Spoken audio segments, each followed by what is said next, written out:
Today is Tuesday, February 15th, and you're listening to the Beer Temple podcast. Remember, this is what we wanted. Remember, this is what we said.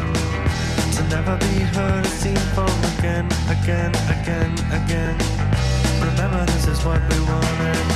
Remember, this is what we said. To never be heard or seen from again.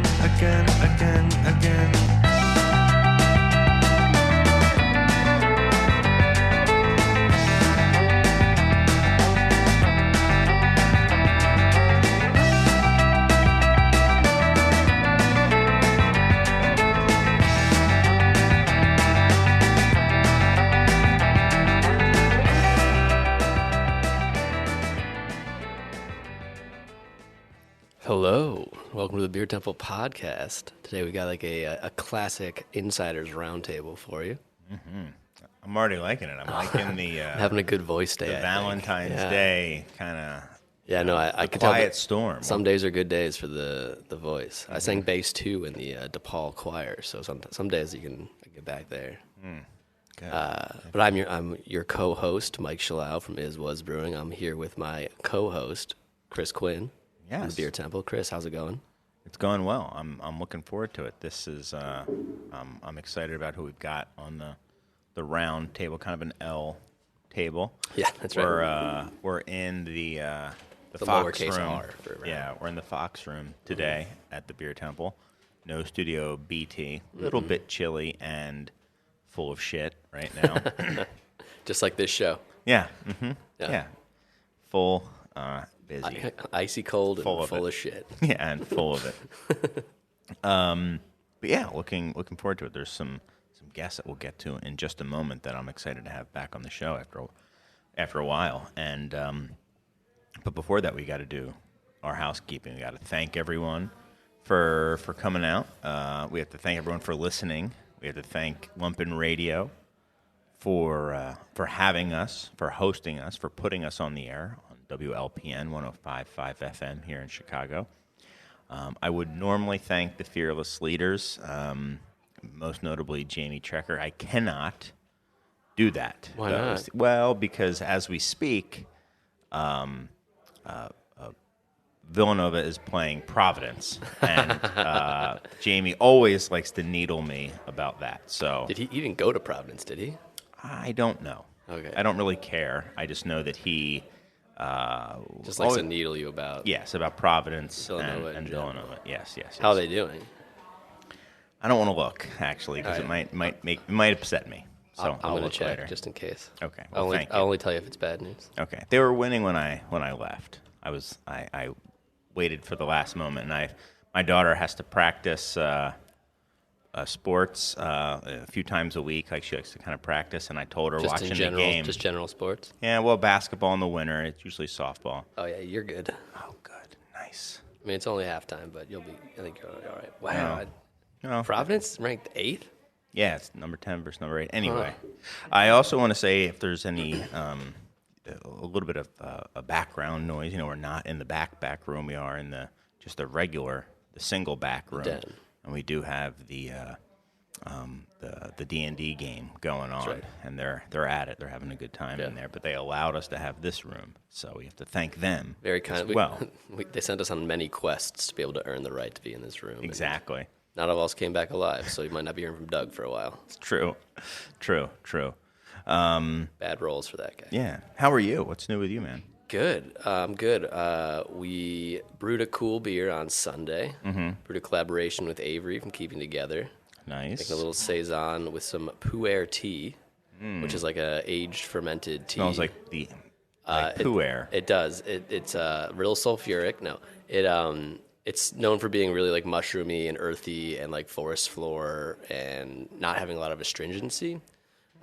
Gave us a bunch of color actually too, which we weren't expecting. What kind of color? It's like this kind of like ruby brown kind of color. It's like tea, but more red. Got it. But I've used other teas and they didn't really give us much color, but not quite as dark as this commercial suicide you're holding up. Got it. Not that. Close. No, it's not that. That's what I have. It looks about the same. No, we've got 3 beers at 4% or less on the draft board right now. That might be a first for us. That's awesome. Yeah, this might be a first. Love it. They're also pouring. We're moving through them, so that's good. Nice. So People isn't necessarily people like commercial those suicide. things. Yeah. People like drinking. So, should we get into it? We got a roundtable. We should probably start. Get into it. Yeah, let's get going. So let's introduce the members of the roundtable this week. But I guess I should go back. There is one more thank you that we need to give, and that is to Fade Master Surge. Just fading it up over there. Yeah, fading it up. You should see Golf he's claps for Surge. sweating. He's fading right now so much. Dripping. Yeah, it's amazing. His hands are a blur with the amount of fades going on. They're so fast you can't even tell he's doing them. Yeah, you know how like when something goes really fast, the wheels on a car at a certain speed, they look like they're still. Yeah. That's exactly what's happening right Laminar now. flow of fading. Right. Yeah. So it looks like he's still and just sitting there. But it's Exactly, with his hands in his lap, so fast. looking at us, begging us to stop talking. We're going to get him on mic one day. Yeah, someday. So, yeah, let's get to it. Let's introduce the people the way we always do, order of seniority. This is an easy one. The senior member would be Mr. Pat Berger, a.k.a. Wait, is your social media handle, is that known or is that still secret? Or is it? Because I was almost about to introduce you. I like introducing people as their You didn't want to dox him nom on de his beers. personal Yeah, Instagram exactly. account. Yeah. Well, which one are you talking about? Just Loggers. Never heard of it. I'm going to start an account called Just Cask Pulled Just English Cask. Mild. Yes. And it's going to have 0 posts. Just Cask Mild, and I'd have at least this one on. I did start that account after being on this podcast a couple years ago, and it was about when people were posting these ridiculous pictures of beers with cheesecakes on top and stuff. Yes. Out of And- fish bowls. Once again, a trend I had never heard of till I came on your podcast. And You're I was welcome. like, what on earth is going on with this crap? You're welcome. And I was like, well, what if I just posted pictures of all the beers I drank? It would just be lagers, and everyone would just go, oh, that's cool, you're an alcoholic. And then I went ahead and did it, and Yeah. in fact, that has happened. Good. And they're just pictures of lagers. Yeah, and it is true to its name. It delivers. It is Yeah. just pictures of There's lagers. 220 followers who love every one of those I'm pictures. one of them, I believe. It's 323 actually, Yeah. Oh, thank you. and I'm It's the gone up. 323rd. Just signed up for that. There you go. Just lagers, and it's probably going to be in about 3 different places, maybe 4 different places. It's going to be a lot of Map Room, Just lagers at a lot Map of Room. Kaiser Tiger, and maybe one other place. Yeah, I don't get out that. Well, I get out a lot, just to only 3 places. Yeah, Yeah. exactly. Well, thanks for getting out here. My Appreciate it. pleasure. Thanks for having me. Are you having a lager right now? I am having a Pivo Pils. I haven't had one in a while. It tastes great. Yeah, it's tasting very good. Yeah. Very good. Thank you. We after the show last week, Mike and I had, or was it 2? Yeah, it was last week. Was that last week? I believe so. Or was it 2 weeks ago when we had the Tipo Pills? It was 2 weeks ago. We had the Tipo Pills, the beer that inspired Pivo Pills. We had an Italian bottled version versus some of the U.S. canned ones that they have. And it was good. And then we had a Pivo, and kind of without a doubt, unarguably better. Yeah. Right? Yeah, It was it unarguably better. So, Yeah. yeah. I was I agree. talking to Jude about him drinking a Tipo, and he was like, if I had closed my eyes, I would have thought this was a milk stout. Which he meant in a good way, I guess. Right. But I'm not. I guess so.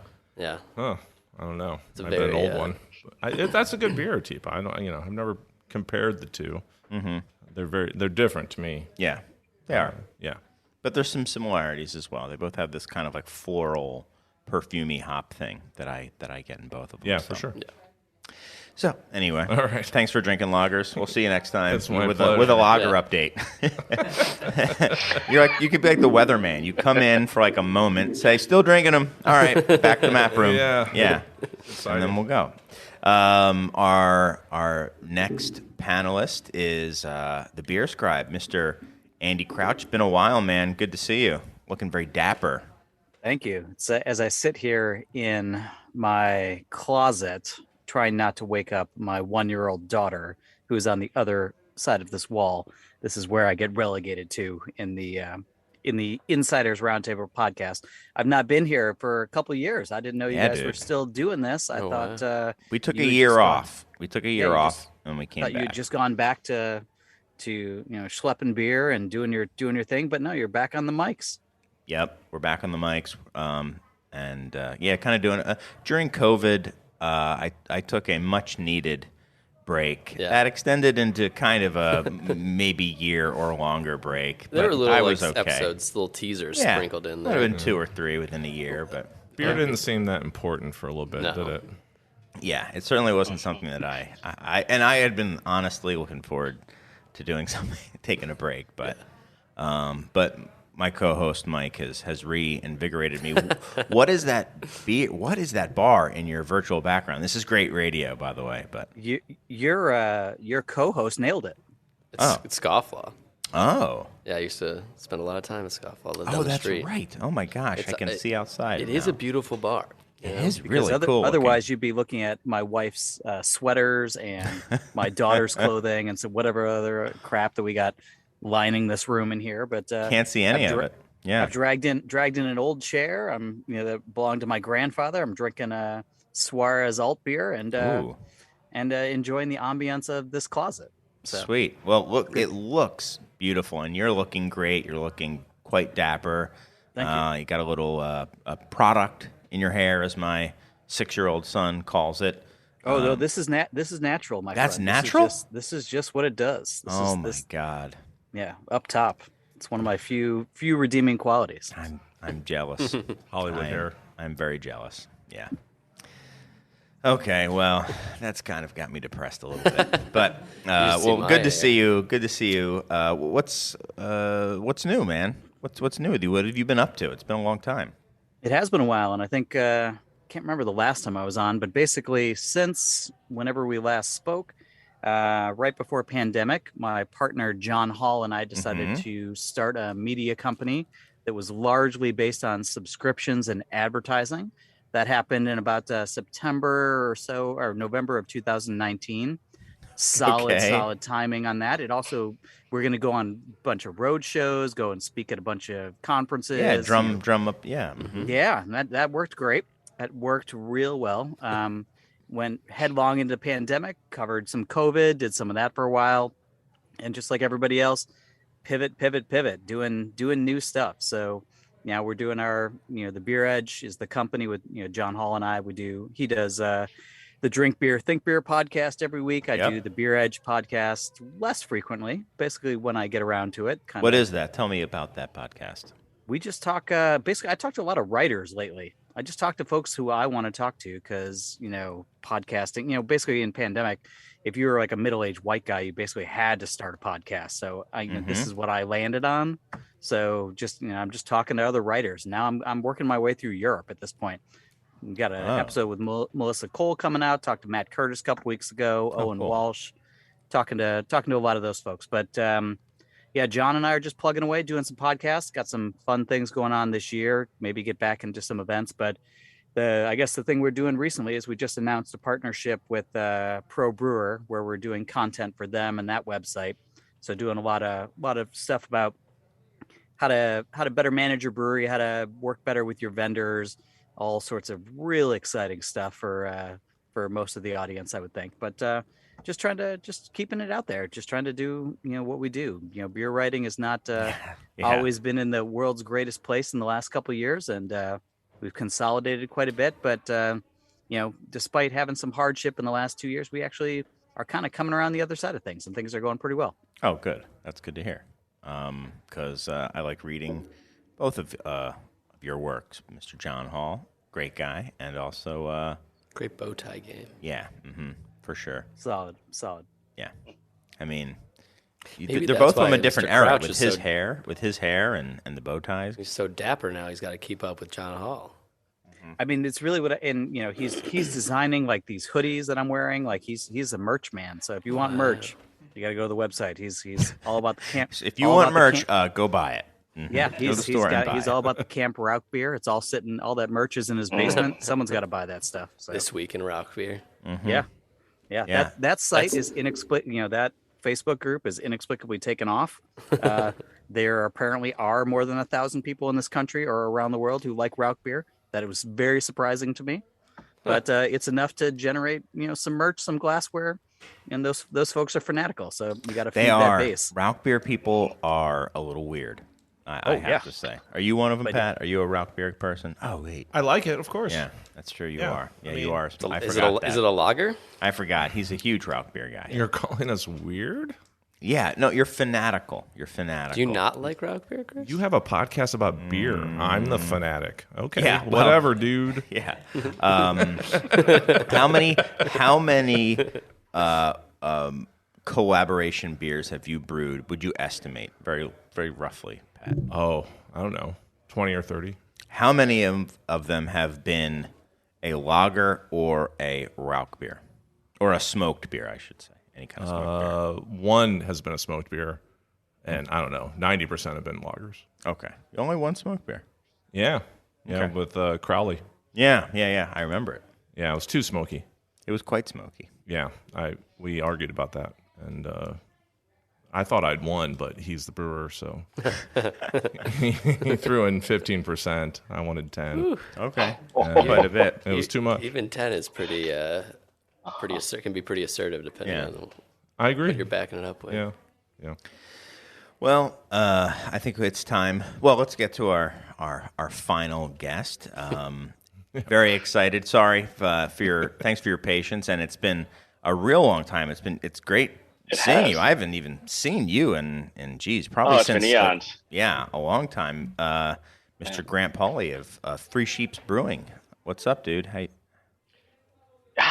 Doing well. Beer's been good for us up in Wisconsin. We're growing like crazy and just trying to figure out, getting from that small brewery to more of a middle-sized brewery now, and all the logistics that go into it and changes. But we're having fun.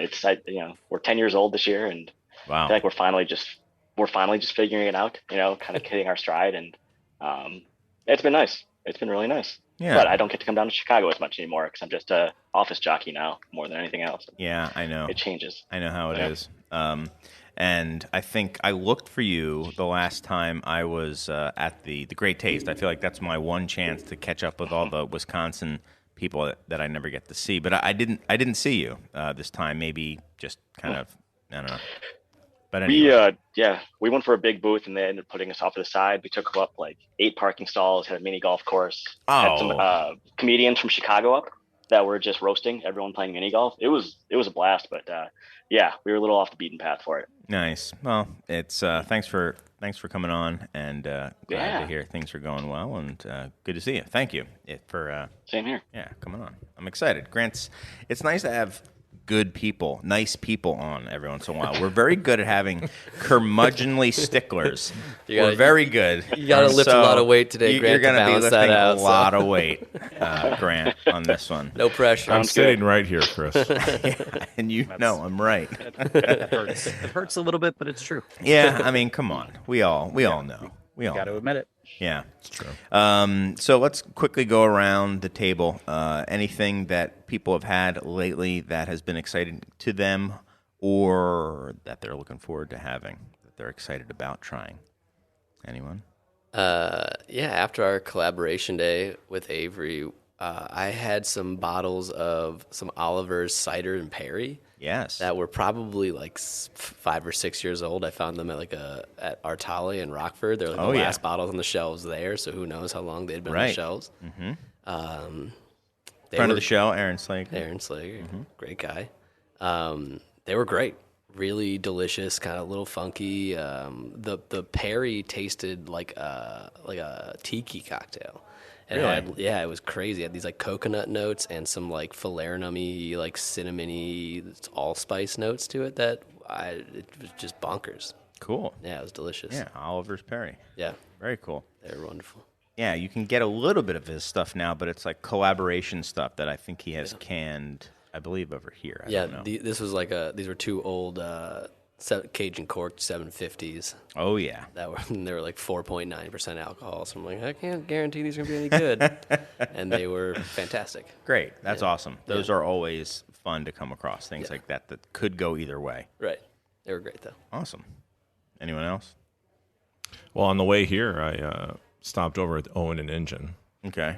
which is great to be back open, and just it was bustling in there. That's and- one of the 2 accounts that I post from for my Just Cask Miles account.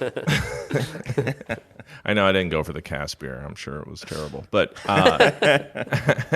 It's the I same had one the they've had on burger since that 2 was years ago. like, I mean, out of this world, and washed it down with a Fuller's London Pride. Nice. And, it was just great to see. I mean, it's a treasure in Chicago. Owen and Engine. It's just a pleasure to have them here, and they've been closed for 2 years, and to get them back open is, just made me happy. That's great. Yeah, that place is awesome. Yeah. And great beer. Fuller's London Pride. There you go. A bitter. Look at you. I know. Look at you It's with not your lagered. British styles. Yeah, but I drank it. We won't tell It was anyone. wonderful. Yeah, no one will know. I still drink other kind of beers, just Yeah. not very often. Yeah. Just only Graham the lagers.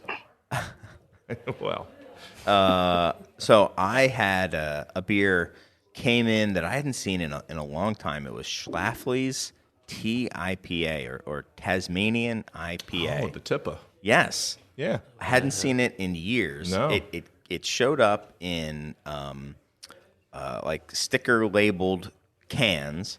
As all hype TIPAs do. Right. I mean, but this has been around for a while. It was in bottles, and it used to be really good. I think it was a Galaxy hopped IPA back in the Really? day. I believe it Tasmanian hops, something. Amazing. Yeah.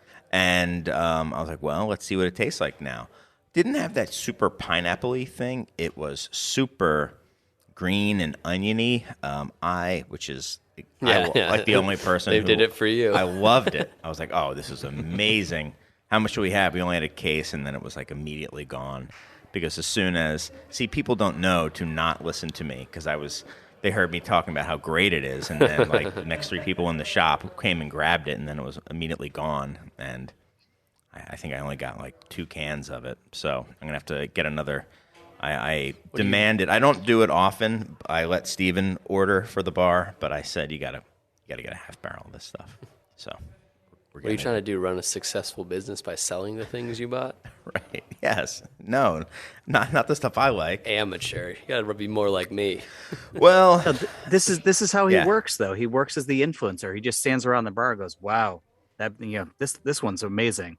It hasn't been moving in 2 weeks, but like this one's amazing. I They know. just snap it up. They just come and snap it up. I know. Such influence. It's true. My influence knows no bounds when it comes to selling, oniony hopped IPAs. But the problem is, I have to be prepared when people come home and they try it and they're like, "What? This tastes like garlic." Why do I keep listening to this guy? He's Yeah. full of shit. Yeah, this guy exactly. likes sofrito so much. Yeah, it was awesome though. I love when there's IPAs out there that have different types of flavors from hop derived flavors. Do you, or do you just like it when they have onion and garlicky flavors? I do love that, but no, I like piney. I like citrusy. Yeah, real different hop flavors. I like He likes all the flavors: Yeah. juicy, citrusy, orangey, Thick. tropical, all 4. Yeah. no. Four There's some styles. others that I like as well. Gooseberry. Hoppy. Yeah, if you can I like find them. Mosaic. I like Mosaic a lot. Do you I like Citra Simcoe Yes. and Mosaic? You're a real avant-garde Sabro. hop guy. Sabro, not my favorite. Oh no, No, I don't like No? Sabro. Mm-mm. coconut. Idaho and, 7. Idaho 7 I Good like deal. quite a bit. I like Cascade.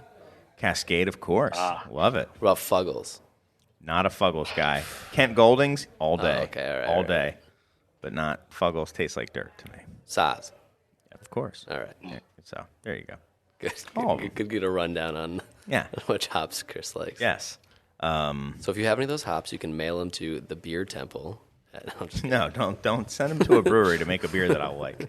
I am very excited to see that the format of the show has not changed at all during that Just a meandering shit show. extended period of time. Yeah. This is why the show goes on 2-3 hours long. Yeah. Just Chris talk, just naming hops. Yeah. No, other people naming hops and me going, yeah. Yeah. Yes, Yeah. yes, I like that one. No, I do not prefer that. Yeah, not Yes, I do All right. like Well, that. now it's your turn. What beer have you had lately that you've enjoyed? Well, Mr. during Beer pandemic, my wife and I had our baby girl, and basically Congrats. since we have not been able to get any of these kids vaccinated. Fauci's got to get on that shit, but he's working on it. He's working on it. But once they get that stuff sorted out, we've kind of been locked in the house quite a bit. So I'm very fortunate that Notch Brewing opened up a location about 10 minutes from me. So we've basically just been camped out there. They have a massive outdoor European style beer garden. If you squint at just the right angle, you'll forget that you're off a highway in Boston, in a Boston neighborhood. But I drink a lot over there, and it's a place where you can go and reliably have the menu be. I don't know that it can be matched anywhere in the world. Like at a brewery, it's Kolsch, it's Alt, it's Dunkel, it's Sticka Alt, it's 4 different kinds of Czech pale lager, 2 kinds of German pale lager, and then he's got a whole bunch of haze beers that Chris would love to sit down and talk about each of the hops and whether he prefers them or not. But those are fine. I've never actually had any of them. But so that's about as far as I've traveled until recently. I went down to New York about a month or 2 ago and drank my way through Brooklyn. But on the way down, I stopped at Fox Farm in Connecticut, and I had the beers from there, but not had a chance to get down there. Beautiful location, but and they had some amazing classic styles. But the one that blew me away is Scatter, which is just a straight up brown ale. Okay. Malty, just a little bit of bitterness, just classic. I cut my teeth on Hexnut brown ale way back in the day, and this is just a modern version with a lot of flavor. And it just reminds you that those old styles that people think are kind of boring, and they want the 3 different the 3 different hazy hops that basically are entirely interchangeable and what make most of American IPA taste exactly the same these days. There are other styles out there, and they're pretty fucking fantastic when you get a chance to have them. So congrats to the folks at Fox Farm for making some solid old school styles. So are you saying that soon, instead of New England being known for hazy juice whales, it's going to be known for brown ales Well, and alts? A New England alt. That's what we used to be known for. We used to be known for absolutely terrible versions of like English style IPAs, and that was our thing until. And you want to go back there? Yeah, well, I'm hoping that we get back there. Yeah, to like the Magic Hat days, stuff like that. That's really where I'm hoping we go. But until that point, we're seeing a lot of lager as well. People are doing that along with. I mean, the haze. It's haze forever, I imagine. But that's what pays the bills, and that's what the kids love. But the olds like myself, we're drinking some alts, we're drinking some milds. We're seeing the brewers finally get a little tired of just doing haze bombs all the time. I don't know. It's been like 4 or 5 years since we got into haze hardcore.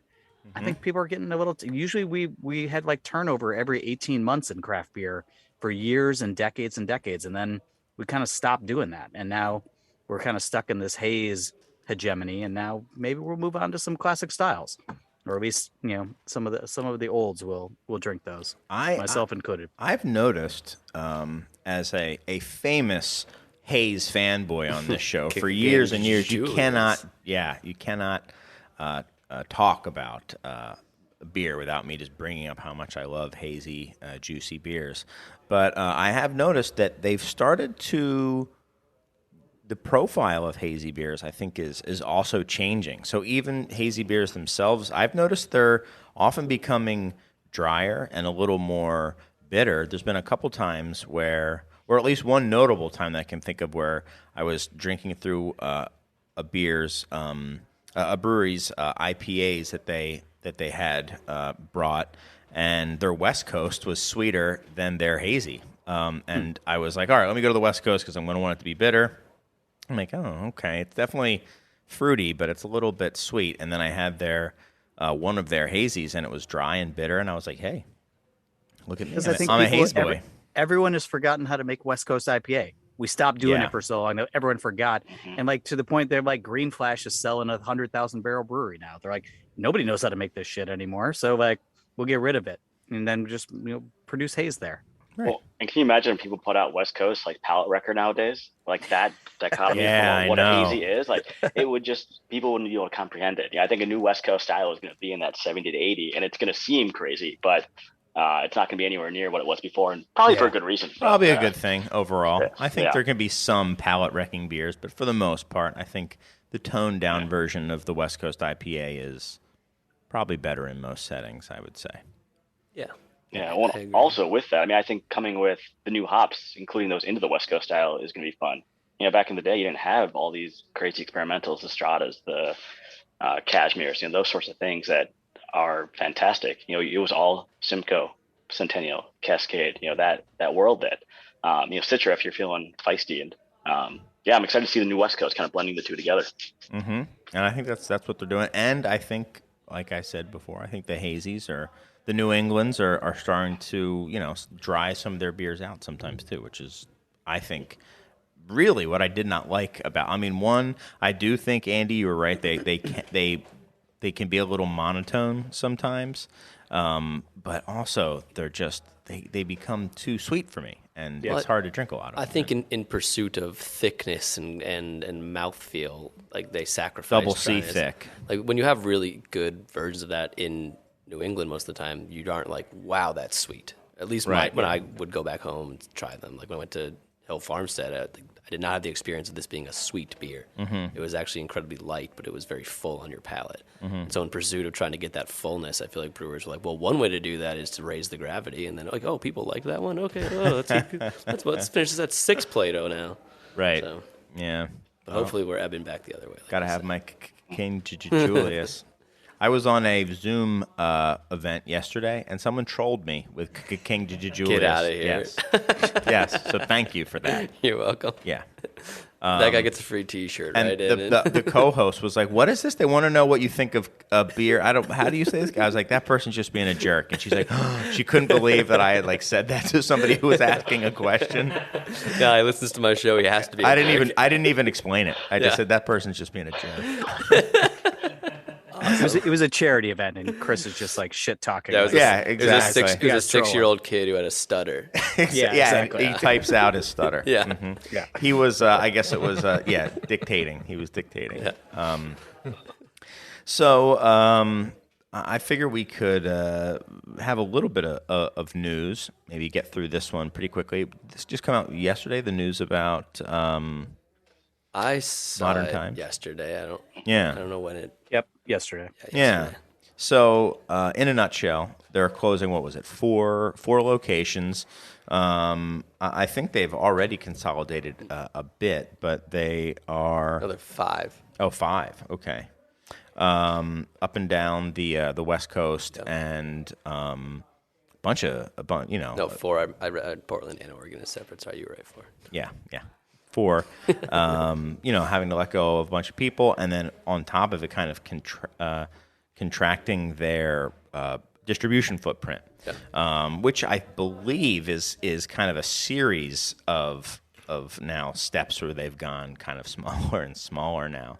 I don't know if anyone here was surprised to see that. I personally wasn't. It's not that I'm not happy to see that, but I wasn't necessarily surprised, which is kind of a bummer. But Were these locations making beer? I Or were they just like tap rooms? I think they were just tap rooms. I think But some I of them were don't tap know. rooms, but I think maybe at least one of them, the one in Portland, Oregon, I thought had production capabilities because they had taken over from another brewery there. They had kind of taken it over when they went under. It was, I forget the name of it, but it was right across from Cascade.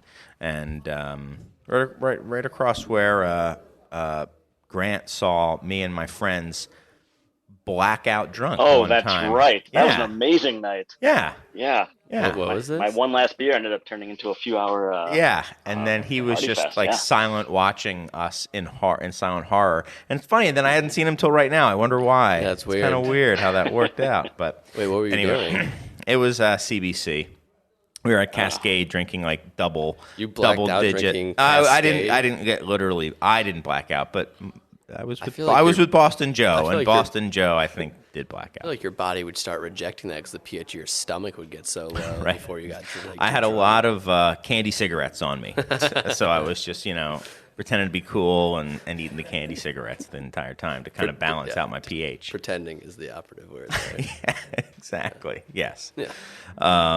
Yeah, but anyway, modern times. But some of these Yeah. places are indeed breweries. Like I know the one in Yeah. L.A. I think that whatever they called the Dankness Dojo. I was there a year, or 2 or 3 years ago, and Not the Dankness Dojo. Dankness Dojo. Like they, this is the thing that it's a little sad. I so mean, Modern much. Times is an interesting brewery for a lot of reasons. Obviously, has a lot of personnel and cultural issues in the last several years that are pretty well documented. They had some substantial financial issues that they've been trying to deal with in recent years, And have also been well documented, and they've been very upfront about. Kind of shocked a lot of people about that. About it, right? And with the change in folks at the top, like they said, taking a look through things, I imagine trying to run tap rooms or brewing operations that, and these weren't, when I was at least the one in LA, it wasn't it's not like it was just a little boutique operation. It was reasonably good sized. And, you have to think about it, like that's full brewing staffs that they're having to support there. Yeah. And during a pandemic, and it's not, it couldn't have been easy to be dealing with that. It's not like they were just bringing in beer from, the flagship, brewery location. But the Modern Times locations had some personality. They had a point of view. They were visually very attractive spaces. They're not this, kind of, what we get in so many of the breweries that are just these kind of industrial spaces out in the middle of nowhere, whatever. Like they had character. Yes, but also they they were in some probably pretty expensive real estate, and you hit a downturn, let alone like we've had in the last 2 years, and the best of us are not doing well, let alone folks who have expensive real estate and full teams that they got to support. So, and those markets just may have been tough, but I don't know that it was terribly surprising. I mean, we're seeing a rash of these things in the last week, and that's how these things go. Like, with Hair of the Dog and Magnolia and other folks. And it's, we've kind of, at least, Brewers Association thought that, 30-40% of breweries were going to close or something like that within 3-4 months of pandemic starting. And that never showed up. But I think we're at kind of the long tail of that at this point. We're going to see some closures. Folks have held on as long as they can, but, folks may not be returning in the way that they, business plans had planned for. And so, and if you're at a company that has some other or some other headwinds, such as cultural issues going on in your organization, I mean, shit. Modern Times didn't they have some issues with like toxic workplace and the head of the brewery stepped down and all that? I mean, surely that had an effect on business. And, you also have to remember is a lot of these, whether it's a brewery or a bar or a restaurant or whatever it was having maybe issues pre-pandemic, and then the pandemic hit, and then everyone got a fair amount of federal help, and now is about the time that those federal grants not only have run out, but they've been forgiven. So if you were seeing the writing on the wall before the pandemic, and then you got some federal help and you kind of soldiered on and spent that money, and then, got that forgiven in the last month or two, now would be the time you would probably call it quits. So I think we're probably going to see a few more in the next few months and that sort of thing. And not just breweries, but restaurant, bars as well. Yeah, it's interesting. I don't know. I think restaurants might be a whole different thing. It sounds they are and they aren't, because a lot of these breweries decided to get in the restaurant business, and it sounds to me like Modern Times opened a whole bunch of tap rooms that were reliant on in-person dining and in-person business, and that put them in the same boat as restaurants, really, in a lot of ways. I'm sure on their packaging side they were doing fine at grocery. It was all the on-prem. I mean, that's a lot of overhead to cover. Yeah. And they didn't chintz on their spot. They were all gorgeous. rehabs of every building. Right. Yeah. To me, it is kind of a like you had mentioned earlier, Andy. They're certainly not singular. There's been a few, and there will probably be some more, but they were for a little while the kind of the golden child, or one of them, like this success story of post consolidation, post acquisition of craft beer success story. It was, to me, I put them and kind of Rheingeist were the two, where it was like, it is still, you still can make it as a regional brewer, you still can kind of grow to that size, but it's really hard. I mean, basically only Rheingeist and Modern Times have done it, and then Modern Times started talking about their, money woes, and then there was some workplace issues, and But didn't they have some like crowdfunding thing? and they opened up their books, and people were like, oh my gosh, when they opened up their books. Yeah, I forgot about that. There are a lot of allegations and stuff thrown around, Ponzi scheme, other things along those lines. Like, I'm not in a position to talk about like any of the particulars there, but it just is like people looked at it and were like, okay, they raised I think like $1.2 million, and folks who know the numbers were a little concerned about it, but there's a reason that so much, we have 10,000 craft breweries in this country. There's a reason that so many of them follow a similar model, and Modern Times broke out of that model. They where did. It's throwing tap rooms and new brewing operations. It's one thing to open on the other end of town from where you have an existing operation, but to go up and down the coast when you're still reasonably small seemed pretty audacious. And maybe that's a play that can work, but a lot of times that's a play that works if you still have money and investment coming in. And this is the tech sector kind of all over again. And if you don't, let alone hit a wall like pandemic, that's going to put a pretty solid crimp in your operation. You can limp along, like Pat was saying, for the federal government can offer you a little bit of assistance to float, but when that stops coming in, and you look around and the music is stopped, and no one's offering you a chair, that's closures are unsurprising. But like, they're a different operation than most other folks, even folks who are running 2 or 3 breweries in a single town or something like that. Mm-hmm. Mm-hmm. And they're just constricting. They're not going out of business. No. Right. So they've got other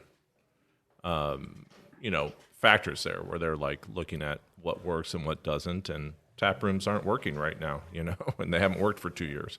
And also just maybe like you have you're not new owners, but new folks coming in who run it, just have a different vision for what, there are plenty of founders that we know of who are just like expansionists. They want to run their brand up and down the world, basically, whether it's BrewDog or anybody else, like they just want that for themselves. And then there's there are also plenty of others sorry, go on. who just want to run a successful business, and they just think, why are we operating tap rooms in Oakland and LA, and if we're located in this particular part of the country, in Portland, why are we 1,000 miles from home?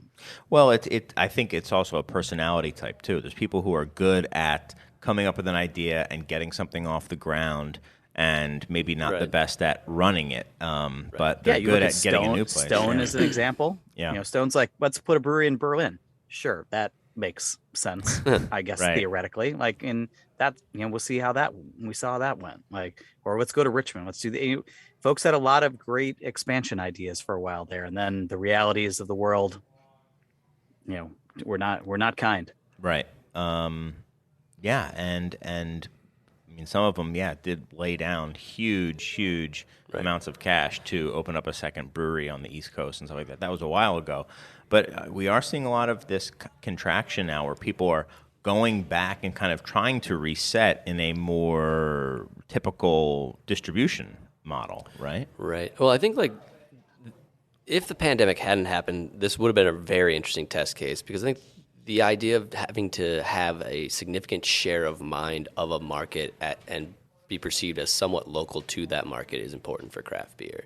Like, that's why Budweiser bought breweries all over the country, right? They couldn't make Goose Island work everywhere because not everyone attached to it.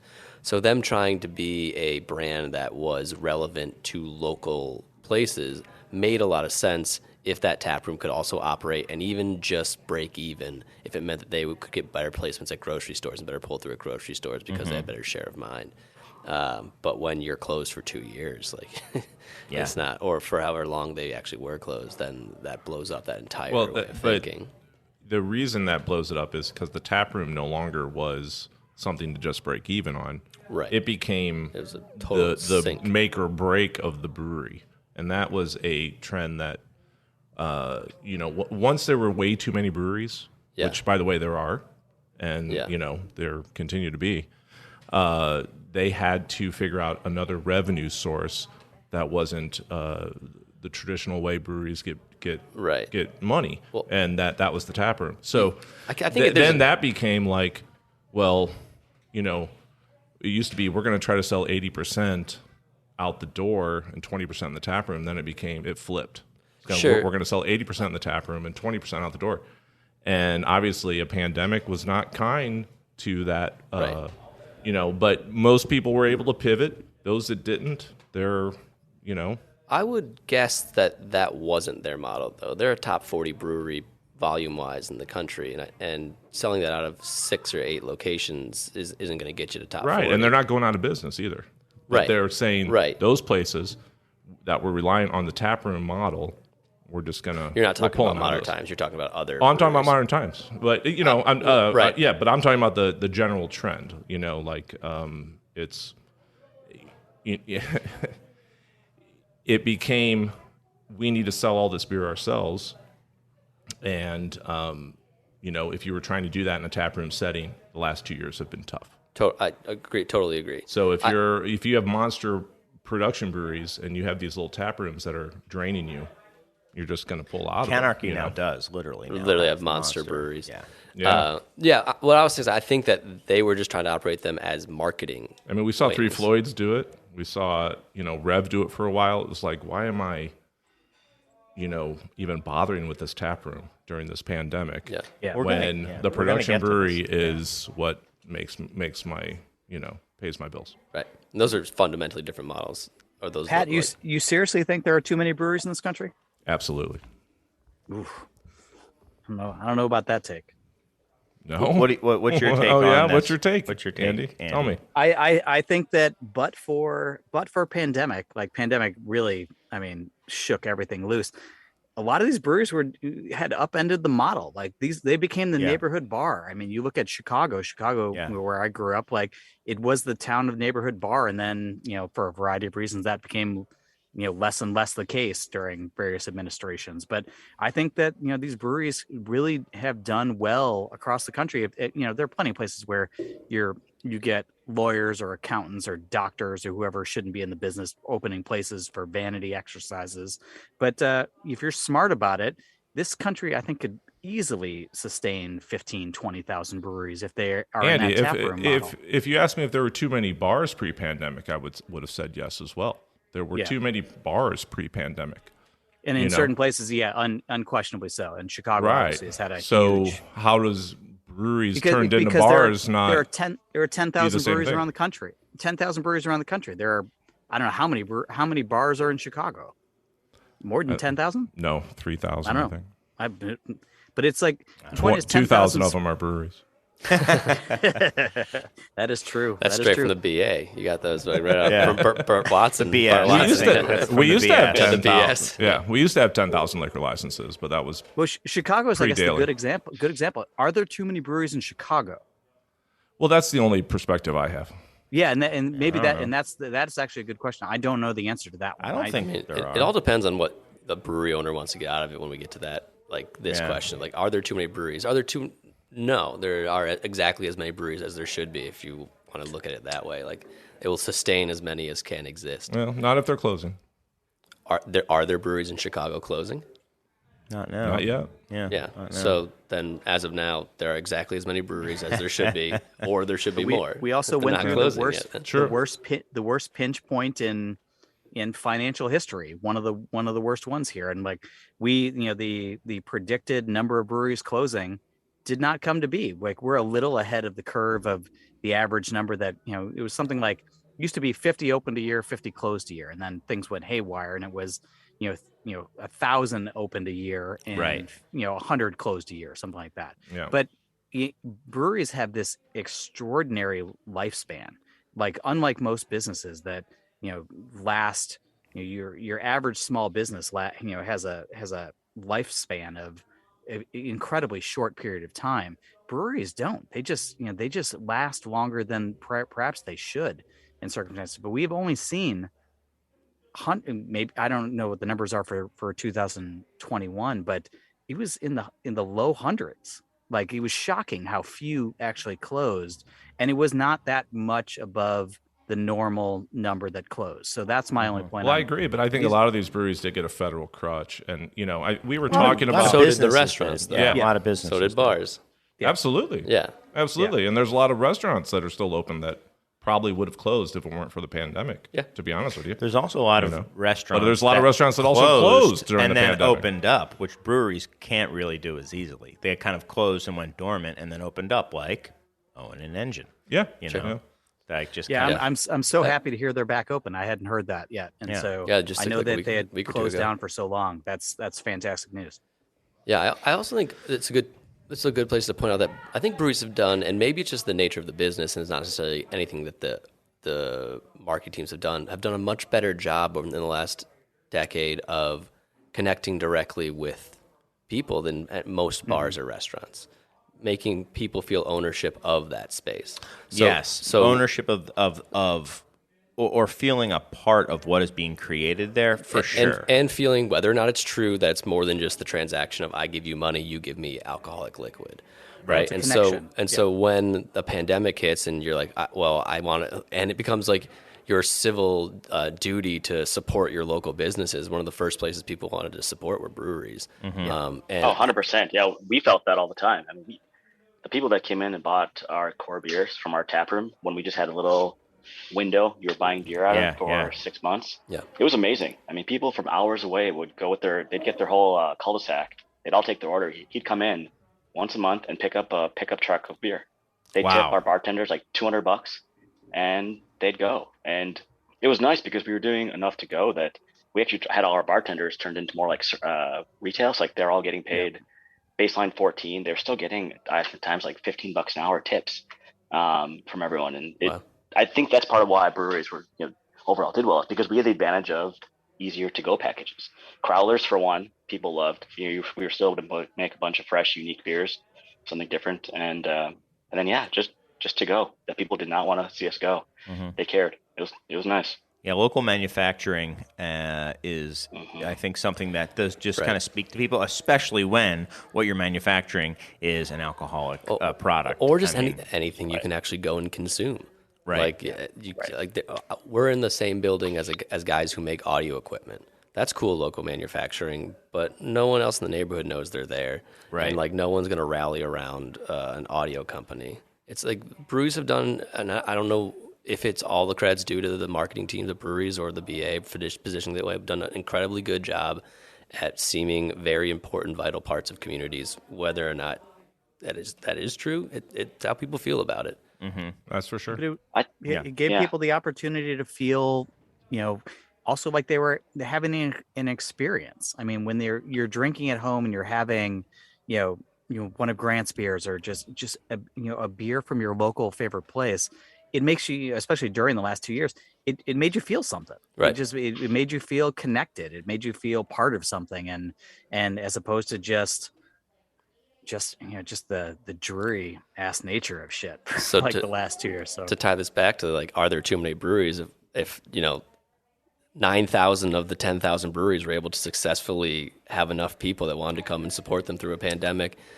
Well, I guess we'll see if some of the money, if some of the we'll see. Let's revisit it in 6 months. But do you think more restaurants have closed or breweries have closed percentage wise? Restaurants. Percentage-wise? Percentage-wise? Restaurants. Yeah. Unquestionably. Restaurants. No doubt. And I mean, and it's a probably raw massive numbers number. too. restaurants It's like are massive number. Yeah, restaurants were not able to pivot to go sales the way brewery. I mean, it's a total. It was such an advantage. No, you can't make both these arguments at the same time. Just to start off, you can't say you were completely dependent on your tap room and selling beer over your bar. I'm and then saying say those that you were able to were. pivot to putting stuff into package. What do I you mean, mean? you can't I'm say- saying the ones that were able to it's- do that did very well. Infrastructure-wise, it's way easier to pivot to to-go sales for a restaurant than it is for a brewery. Well, that depends on the restaurant, depends on the brewery. Yeah, I mean, I would say- That's a totally. But if the claim is No, that I don't breweries, think that's true at if all. the claim is that breweries can only survive because they need to sell 80% of their beer over their own counter in pints to people, that those breweries are not set up to easily then put all of that beer in cans. I don't Well, know. and- It's and much, neither it's is, much easier to order styrofoam takeout. Neither is a fine dining restaurant like Owen and Engine. You know, Sure. that's not the kind of food people get to go, and it's not food that does well to go. There's lots of restaurants that don't do well to go. Sure. A Michelin-starred restaurant is not going to be a to-go spot. You know, so I mean, Alinea did it. right. So one of them, you did know, it, yeah. yeah. But A I mean, lot but, of you know. a lot of them did. a lot of them also shut down Yeah. and didn't come back. you Yeah. know.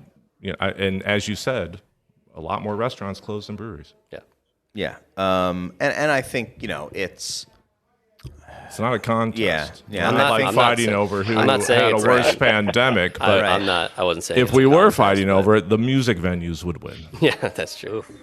yes. that No is one true. had a worse pandemic than them, Yeah. and the musicians especially. Yeah. Yeah. I'd say maybe retirement Theaters. homes, Yeah. Oof, dark. Nice. Nice. See, that's why we have Grant here. Not good. That's why we have Not good. Grant here. Yeah. Bring- Why don't we let's take a break because I need to get another cask mild because that's all I drink. I don't know if you've seen me on social media, but can we take a couple minutes and then come back and why don't we talk about something that I think Pat is really fired up to talk about, which is the draft to package pivot that breweries were so easily able to make over the past couple of years, much like restaurants. All right, we'll talk to you soon. All right. Welcome back to the Beer Temple Insiders Roundtable. I am Chris Quinn, along with my co-host Mike Shalal. We're sitting down with, literally sitting down with Pat Berger and Fade Master Surge, and virtually sitting around with Grant Pauly and Andy Crouch, a.k.a. the Beer Scribe, the host of the Beer Edge, right? That's true. Yeah. And you can tell he's a podcaster because he sounds great. His mic is, I can't Yeah, see your yeah. mic, but it's He's got sounding a pop good. screen. Yeah. Your pop you screen's get- getting filled by your the green screen, so it looks great. Yeah, no, it's a little nutty at times, but it does seem to work. I've spent a lot of pandemic trying to get this setup right, and now apparently I live in a closet. And It's talking good. To this. I mean, all the interesting- hanging coats and stuff are really interesting. are helping kind of insulate the sound and deaden it. This is the best sound room in the house for sure. There you are. So as Pat was alluding to, he kept trying to push to the next segment because I know he's always reading the outlines and Yeah. knows what we're going to be talking about next, and then doesn't talk about it ahead of time. You know, trying to give you relentlessly and seam- unending. Yeah. Seamless transitions. That's what I'm all Exactly. I'm ready to transition again. That's what they called you in high school as well. about. That was my high school nickname. Yeah. Seamless transition. So the BA, I don't know who Bart Watson is. What's his title? Chief economist. Chief economist, right? He put out an article for the Brewers Association recently talking about some trends in 2021. So there's kind of two things, but first is exactly as what Pat was saying, was how during the pandemic there was understandably a shift from draft to package, and then it's starting to kind of go back. So I was curious to see.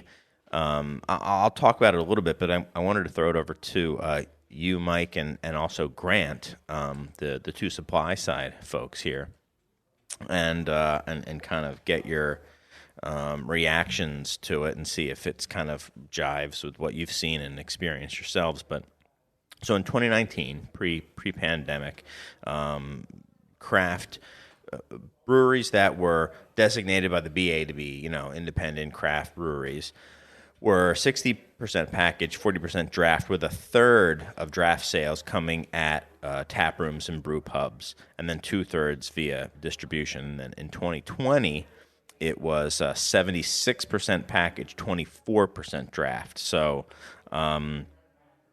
big difference. I mean, the draft massive. almost got cut in half.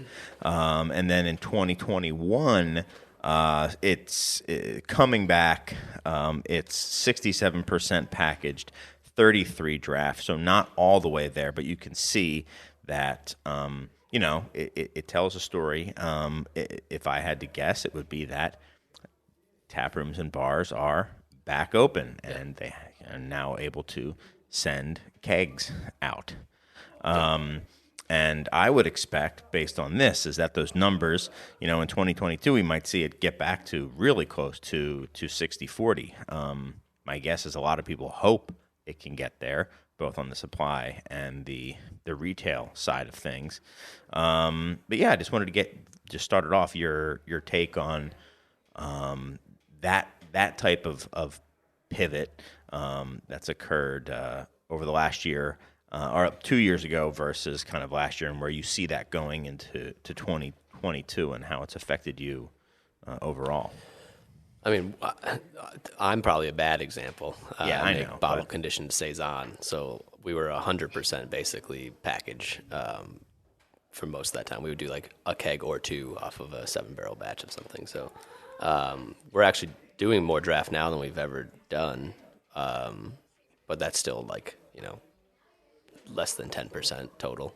Okay. But Grant probably is a much better example of what most breweries would look like. Yeah. Well, Grant, would you like to? do you happen to know what Sure. you guys were like? Yeah. Yeah. We got really lucky when the pandemic started because we had our first big Walmart and a big Kroger distribution start in April of that year. So we lost, there were 2 months where we sold 0 kegs, period. So, that was, for us, we were 50-50 before the pandemic. Okay. So we lost 50% of our business right there. Thankfully, we picked up some Walmart and like more grocer pick and save for us up in Wisconsin action. And that helped keep our team working. It was interesting. Like our guys we were slow for a few weeks, but we kept everyone on. And, to keg up 60 barrels of beer, it takes one person all of 6 hours. To package 60 barrels of beer on our 5-head inline canning line is about 11 hours for 4 people. So we ran into the problem of actually everyone was just working overtime to make it up, and margins aren't there for package. So we had to try to pivot and figure out what we're going to do to accept it. So it was good problems, very good problems to have. But what we thought was really interesting is, yes, we had these big swings. Package went up crazy. People were buying 12 packs. People were trying, easy to drink beers. Those are the ones that were, really killing it fresh. Our 4.8% Fresh Coast and our Pilsner and Ambers and that sort of thing. But then last year, when we saw draft come back, our package still kept going up. So I think the trend we're seeing is I don't know that people's buying habits are ever going to go back to what they were pre-pandemic. People are drinking more at home. I think they're drinking more on a daily basis at home. Lower ABV, they're having that beer, and it can kind of become a part of that lifestyle. They're still going to go out, and I think so. I don't know where on-premise is going to go eventually, but I think that people are realizing how much money they're saving, and their disposable income is going up. And I don't know. I have trouble seeing it going back to what it was pre-pandemic levels of that switch of where they're spending their money for alcohol. That I think package will continue to keep growing, or at least stabilize where it is now. And draft will keep rebounding because people want to get back out there, but I'm not sure what that number is going to be yet. Yeah, it's. Do you happen to know if your draft numbers, as has been rebounding, has it been similar amounts as it was pre-pandemic in terms of the split between on-premise and distributed off-premise? So we're still on-premise. No, we last year we ended up 60-40 package to draft. Okay. So what we found was our distribution was higher, but the rate of sales at bars was lower because people are still slower than they were. Yeah. And even in our great accounts that sort of thing, that they were just seeing that across the board. So some accounts were And out there, they're choosing to run less draft lines to keep things turning. Others are still running 30 draft lines, and everything just naturally goes a little slower, minus those one or two. But we're optimistic that this year, as everyone opens up more and more, and the rate of sale is going to increase there, and that volume will come naturally without having to pick up another 30% distro to do the same thing. What packages? What types of package were selling best for you? 12 last packs. year? 12 packs. Yeah. I would say 35 or 40% of our packages in 12 packs now. I was we have shocked. 2 different variety packs. Yeah, it's that amazing. Seems typical and not what I at all expected. But Bart Watson also had some data on the most popular package types, and 6-packs definitely number one. Not that far behind in number 2, 12-packs. Not 4-packs of labeled cans. Right. Is this by dollars or is this by volume? I don't know, but right, exactly, because it's not a $25 4-pack. No, it's 4-packs were something like 4% or 5% of the overall. I was shocked that it was that low, and it just shows what a niche we live in at the Beer Temple and in little shops like this, because it's definitely not the case for us. We do very low relative 12-pack to 6 and 4-pack. I think it also shows the kind of inaccuracies of that type of data collection for what the BA should be able to have. Oh, interesting. Like, scan data can, at its best, only account for maybe 70% of the beer sold in package in the United States. But is that what the BA is going with? Or are they using I don't know? What else could they be using? Maybe new brewer, like. I mean, they're getting the information and the data that they can. I mean, there are blind spots all over the country. Like Massachusetts is a great example. Like Massachusetts, we sell so little beer in grocery stores here or Walmarts or Targets because we have license restrictions. So basically, you can't own more than 3 or 4. It's not like you're a Dominic's or a Jewel in Chicago where you can have dozens and dozens of licenses. Here, you're allowed to have like 3 or 4 across the state. So Whole Foods gets 3 or 4 licenses across the entire Commonwealth. And so 90% of the beer and the liquor that's sold here are sold in independent liquor stores, and some of those may be family owned. They may have a couple of 3 or 4 of those, but that largely doesn't show up in scan data the same way that something that sells in Target or Walmart across the US does. And so there are these random pockets where that information isn't out there, but like a lot of it where you're getting 70% of that volume still reflected in either IRI data or other data. It captures a pretty good chunk of what's happening in the U.S. that it's going to miss out on, treehouse sales or other night shift or other 4-packs or stuff like that. It's kind of neither here nor there, because like as Bart was saying, it's still that sales, even though it makes a lot of noise, it constitutes such a tiny percentage of the actual sale of beer, let alone craft beer in the States. Sure, but if there's 9,000 breweries and most of them are members of the BA, the majority of the members of the BA probably aren't showing up in much scan data. But hold on. No, they're not. But they also don't sell a lot of beer. Right. And also, where is this data about 2/3 were coming from taproom and brew pubs?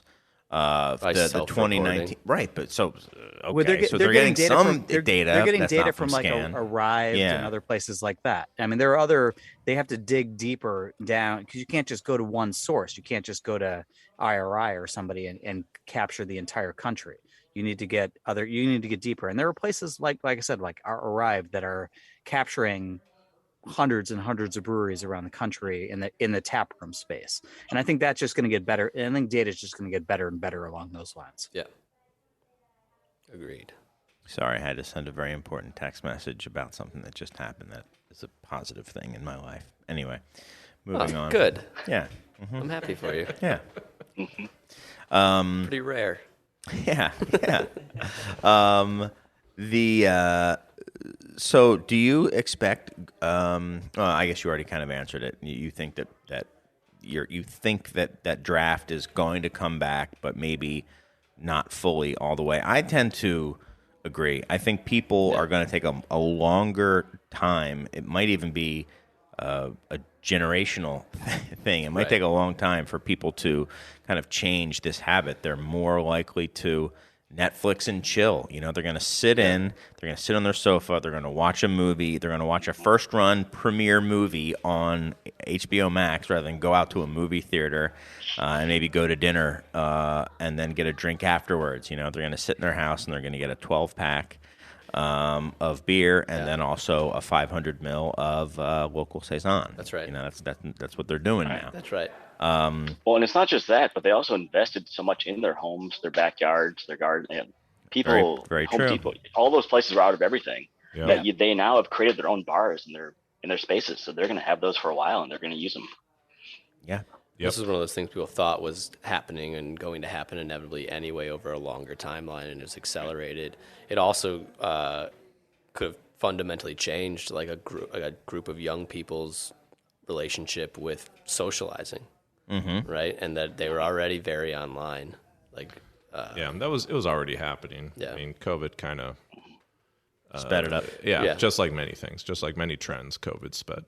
You know, But I wonder, like, and this is the problem, is that like my world is so small right now, and it's based in Boston, and it's based in like the tiniest fraction of Boston, where maybe I get to go out once or twice a week if I'm lucky, and this is the life of somebody with small young kids. But when I'm out, I'm seeing places be more packed than I thought they would be, and I live in a part of the country where people are real COVID conscious, and they are, we still have folks plenty of times walking around out on the streets by themselves, masked, in situations that are essentially COVID theater that don't make a lot of sense. Yeah. But, the bars are still pretty busy. And I think young folks, and this is the thing, is like my sample size, admittedly, is so tiny. Well, let me ask you a question. What time of day are you seeing it like this? I'm seeing it anywhere between, 6 and midnight. Midnight. Which Okay. which is the time when I'm generally out. I go out and I play hockey once or twice a week, and I go out before or afterwards, depending, and maybe every once in a while I'll head over to Notch on a Friday night or something like that. And these places would have been busier pre-pandemic, but they seem like sustainably busy. How late And, is of Notch course, open till?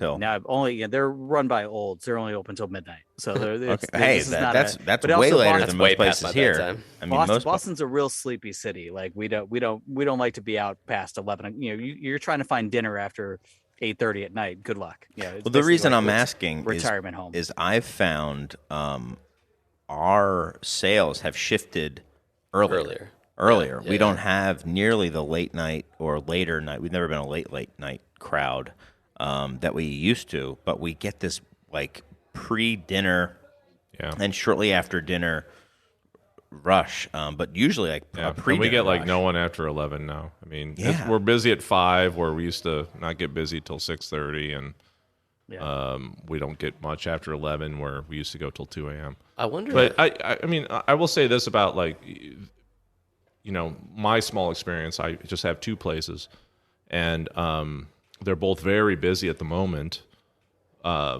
But like we mentioned earlier, I feel like we're down maybe 30% of the previous restaurants that I was, competing with, and so I don't know about restaurant business overall. I think that would be an interesting stat to have. Maybe we should, as the Roundtable, perhaps we should have had that info. But I'm sure it's down, even though I can tell you that we're opening the door and we're just instantly busy again, like it was years and years ago. At the same time with the pandemic, that can happen for a month and then we can be dead for another month. Yeah. But, I mean, Omicron was devastating. I mean, it started about a week before Christmas and we didn't rebound until 2 weeks ago. Yeah. So, and now we're seeing numbers that are very similar to 2019. We're not quite there, but I think we're benefiting from the fact, especially we're by the United Center, one of the places, right? Yep. And Bulls are hot right now. yeah, and the 2 biggest competitors we had over there, that were the closest liquor licenses to United Center, are both temporarily closed. So I mean, I think they're going to reopen. as something else. But I think that's also another big, I think everyone's experienced something a little bit like that in the restaurant business right now. Yeah, just as an anecdotal N of one, we brew on weekends at Beguile, so I get to see, and like their overflow comes into half of the actual brewery. So I can tell by like whether or not I'm annoyed by how close people are to what we're doing, how busy it is, and there have been days where I've been, what is going on? Why is everyone here? Yeah. And then there have been days like, why is no one here? There's been really no rhyme or reason to it either. There's not weather factors to it. They were slow on Sunday, but it was the Super Bowl. They don't have TVs. But other than that, it's been a very weird thing to try to figure out a trend, which is pretty scary. Like I talk to Kevin about it all the time. Like what is going on? He's like, I don't have any idea. And he's a pretty analytical guy about that stuff. We've been trying to forecast sales for the last 2 years, and it's completely impossible. Yeah, and we get close, but sometimes. But yeah, my hat's off to you guys for doing. This has been such a crushing period of time. I cannot imagine being on that side of the ledger about this. So hats off for all of you who've managed to make it this far. And I just pray that like things stabilize and just continue to grow month over month, and that you don't have the setbacks that we've had. Like, I just can't imagine what that's been like. Well, and those are like the secret things you don't realize from outside. Thank you, Andy. Yeah, sorry, thank you, Andy. But I guess I shouldn't say thank you. I don't have a tap room. Screw you, Andy.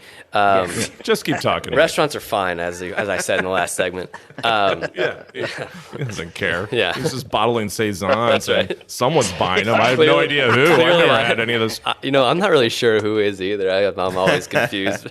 Andre, right? Yeah. That was his name? Chris. Chris is buying all of them. Who's Andre? No, the guy that you wanted taken off on. Never mind. Oh, Darren. Sorry. R.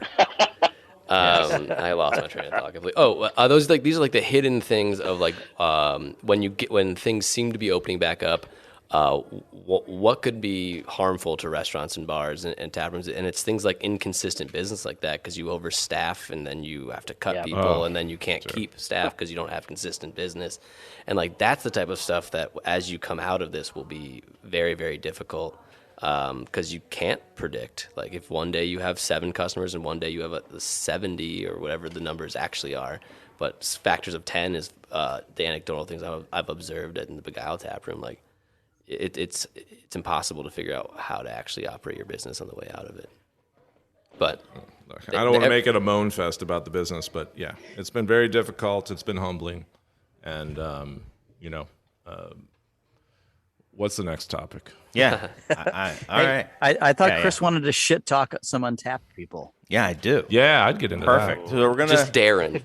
Yeah, when things are down, you can always shit talk Untapped. Yeah, so we did a whole episode. We have a whole that was just shit episode talking on Untapped, and we have a letter. So we've had a few come in. We asked you. I complained.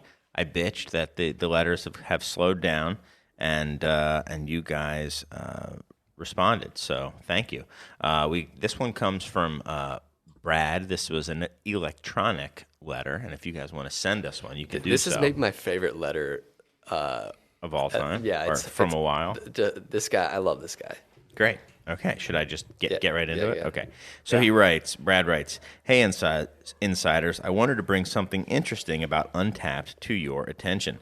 Back in December, a friend of mine was looking at the More Brewing Fluffernutter Henna reviews, and he noticed that a lot of people had been giving it 5s, even though it had just been released. We were kind of talking about that in our Untapped review, and I saw the person waiting for a beer to be released, and he already had it marked as 5 stars, and he was just waiting for it to get in his hands so he could hit enter. Right. But this goes even a step past that. Yes, this goes. So I'll keep going.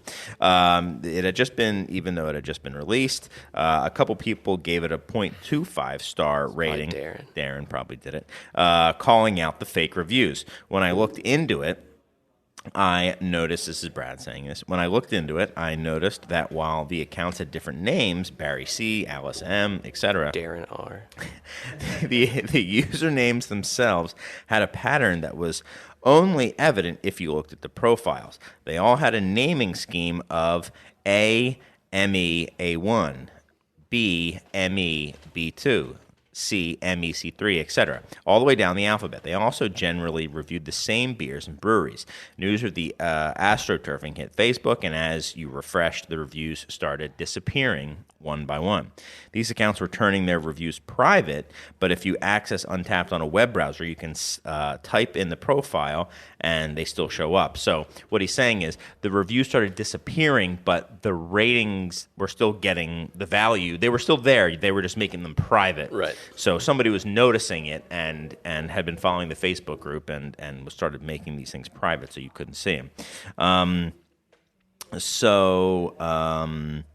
You can still see them in the profile. The info still shows up. All the profiles are still around today, but mostly inactive right now.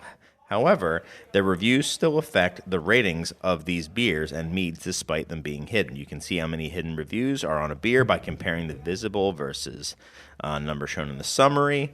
At the time, the Fluffnutter had 70 reviews, but only 40 were visible. So there were 30 private and potentially, astroturfed reviews for this one beer.